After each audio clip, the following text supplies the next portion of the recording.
Hello friends, आज मैं video लेकर आया हूँ मैट्रिक परीक्षा के लिए गणित से संख्याओं का परिभाषा को, जो कि अत्यंत महत्वपूर्ण है।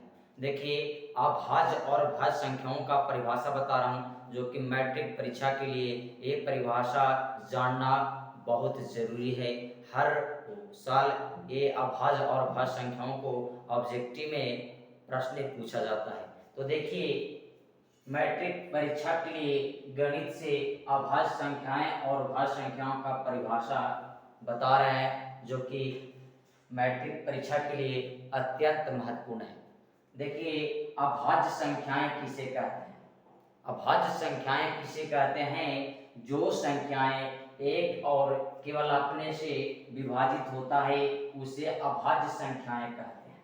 समझिए, परिभाषा क्या होगा अभाज्य संख्याएं के? जो संख्याएं एक और केवल अपने से विभाजित होता है या कट जाता है, विभाजित होता है या कट जाता है, उसे अभाज्य संख्याएं कहते हैं। यानी कहने का मतलब कोई भी संख्या हो, समझिए, एक और अपने आप से कटता है और किसी संख्याओं से नहीं कटता है, एक और केवल अपने से कटेगा, वह संख्या अभाज्य संख्याएं कहलाता है। एग्जाम्पल के तौर पर देखिए, 2, 3, 5, 7, 11, 13, 17, 19 डॉट डॉट आदि। लेकिन इसको आगे पूरा लिखना असंभव है, समझ नहीं। तो ये जो संख्या 1, 2, 3, 5, 7, 11 जो संख्या है, एक और केवल अपने आप से कटता है और किसी संख्याओं से नहीं कटता है, इसीलिए क्या कहलाता है? अभाज्य संख्याएं कहलाता है। समझ गया? जैसे और एग्जांपल में विस्तार से, 1 से भागा दिए हैं 2 में तो 2 बार में कटा है, और 2 से भागा दिए हैं 2 में तो 2 एकम 2 कटा है, यानी 1 से कटा है, अपने आप से कट रहा है। 3 देखिए, 3 है अभाज्य, 1 से 3 बार में कटा है और 3 एकम 3 कटा है, उसके एक और अपने आप से कटा है। 5 भी 1 से कटा है और अपने आप से कटा है, समझ नहीं। 7, 11, 13, 17, 19 सब संख्याएं एक और अपने आप से कटता है, इसीलिए क्या कहलाता है? अभाज्य संख्या कहलाता है। इसी प्रकार से एग्जाम में मैट्रिक में पूछ देगा, निम्न में कौन सी संख्या अभाज्य है? 2, 4, 8, 7। तो कौन सी संख्या हो जाएगा? 7 हो जाएगा, क्योंकि 7 ही इन ऑप्शनों में है जो एक और अपने आप से कटता है। समझ गए? तो क्या कहलाएगा? अभाज्य संख्या 7 हो जाएगा। अगला प्रश्न देखिए, बिल्कुल महत्वपूर्ण है, भाज्य संख्याएं किसे कहते हैं? ये भी मैट्रिक के लिए अत्यंत महत्वपूर्ण प्रश्न है। भाज्य संख्याएं किसे कहते हैं? जो संख्याएं एक और स्वयं के साथ साथ किसी अन्य संख्याओं से विभाजित होता है, उसे भाज्य संख्याएं कहते हैं। समझ नहीं? जो संख्या एक और स्वयं के साथ साथ किसी अन्य संख्याओं से क्या होता है? विभाजित होता है, उसे भाज्य संख्याएं कहते हैं। यानी कहने का मतलब कोई भी संख्या एक और स्वयं के साथ साथ अन्य संख्या से विभाजित होता है, एक और स्वयं के साथ साथ किसी अन्य संख्याओं से विभाजित हो जाएगा, वह क्या कहलाता है? भाज्य संख्याएं कहलाता है। समझिए, और देखिए दूसरा परिभाषा लिखे हैं, जो संख्याओं एक दो से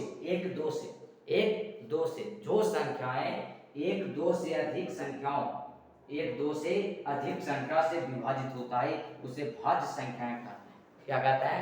भाज्य संख्या। यानी कहने का मतलब है, जो संख्या एक दो से अधिक संख्या से विभाजित होता है, कटता है, उसे क्या कहते हैं? भाज्य संख्या कहते हैं। एग्जाम्पल के तौर पर देखिए, 4, 6, 8, 10, 12, 14, 16, 18, 20, ये सब जो संख्या है एक और नहीं, दो से अधिक संख्या से कट जाता है, या एक और स्वयं के साथ साथ किसी अन्य संख्या से विभाजित होता है, कटता है, इसीलिए क्या कहते हैं? इसको भाज्य संख्या कहते हैं। जैसे देखिए, 4 1 से भागा दीजिए 4 में तो 4 में कटेगा, और 2 दूनी 4, 2 से भी कटता है 4, और स्वयं से कटेगा, यानी 4 एकम 4। तो एक दो से अधिक संख्या से 4 कटा है, तो नहीं, लेकिन 1 और 2 जो है नहीं कटेगा। 1 2 है, 1 और स्वयं से कटेगा, 3 1 स्वयं से कटेगा, लेकिन 4 जो है 1 से कट रहा है, 2 से कट रहा है, 4 से कट रहा है, 1 2 से अधिक संख्या हो गया, 1 2 से अधिक संख्या हो गया कि नहीं। उसी प्रकार से 6 1 से कटेगा, 2 से कटेगा, 3 से कटेगा, स्वयं से कटेगा, यानी 6 से कटेगा। तो 1 2 से अधिक संख्या से कट रहा है, इसीलिए क्या कहलाएगा? भाज्य संख्या कहलाता है। तो याद रखिएगा, जो संख्याएं एक दो से अधिक संख्याओं से विभाजित हो जाता है, पूर्ण रूप से कट जाता है, वह संख्या क्या कहलाता है?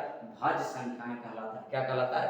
भाज्य संख्या। देखिए, 4 6 8 10 12 14 16 18 20 बाई, ये सब जो संख्या है एक दो से अधिक संख्याओं से क्या हो जाता है, विभाजित होता है, कटता है, इसीलिए क्या कहलाता है, भाज्य संख्याएं कहलाता है। समझ गए, बिल्कुल परिभाषा याद हो गया। उसी प्रकार से एग्जाम में पूछ देगा निम्न में कौन सी संख्या है जो भाज्य संख्या है, 5, 7, समझ नहीं, 20, 21, तो इनमें ऑप्शन में कौन भाज्य संख्या हो जाएगा, 20 हो जाएगा। क्यों 20 होगा, क्योंकि 20 जो है एक और स्वयं के साथ किसी अन्य संख्याओं से विभाजित होता है, यानी कहने का मतलब है कि एक दो से अधिक संख्याओं से काटने वाला 20 इन ऑप्शन में, इसलिए 20 उसका उत्तर सही होगा, भाज्य संख्या। समझ गए। उसी प्रकार से ऑब्जेक्टिव टाइप में पूछेगा भाज्य संख्याएं हैं, तो 2, 3, 5, 7, 9, 17 ये सब क्या भाज्य संख्या, लेकिन पूछ देगा सबसे छोटी अभाज्य संख्या, सबसे छोटी अभाज्य संख्या, तो सबसे छोटी अभाज्य संख्या 2 होता है, क्योंकि एक और स्वयं से काटने वाला शुरुआत संख्या 2 से ही होता है, इसीलिए सबसे छोटी अभाज्य संख्या 2 होता है। पूछ देगा सबसे बड़ी अभाज्य संख्या कौन होगा, तो इसका ज्ञात नहीं है, निश्चित नहीं है। समझ नहीं, देखिए डॉट डॉट करके क्यों छोड़ दिया जाता है, क्योंकि उसको पूरा अभाज्य संख्या को लिखना असंभव है। अगला प्रश्न पूछ देगा ऑब्जेक्टिव में भाज्य संख्या है, देखिए भाज्य संख्या को उदाहरण दिया 4, 6, 8, 10, 12, 14, 16, 18 है। अब क्यों भाज्य संख्या, क्योंकि एक दो से अधिक संख्याओं से ये काटने वाला है, एक दो से अधिक संख्याओं से कटने वाला संख्या, इसीलिए क्या बोलेंगे, इसको भाज्य बोलेंगे। समझ नहीं, लेकिन पूछ देगा इनमें से सबसे छोटी भाज्य संख्या कौन है, तो सबसे छोटी भाज्य संख्या कौन हो जाएगा, 4 हो जाएगा, क्योंकि एक दो एक और स्वयं से कटने वाला, 3 एक और स्वयं से कटने वाला, लेकिन 4 जो है एक और स्वयं के साथ साथ किसी अन्य संख्याओं से कट जाता है, यानी कहने का मतलब एक दो से अधिक संख्याओं से कट रहा 4, इसलिए सबसे छोटी भाज्य संख्या 4 होगा। समझ गए। इस वीडियो में शुरू से अंत तक देखे होंगे तो बिल्कुल मैट्रिक परीक्षा के लिए जो प्रश्न महत्वपूर्ण है, बिल्कुल परिभाषा याद हो गया होगा। इस वीडियो में शुरू से अंत तक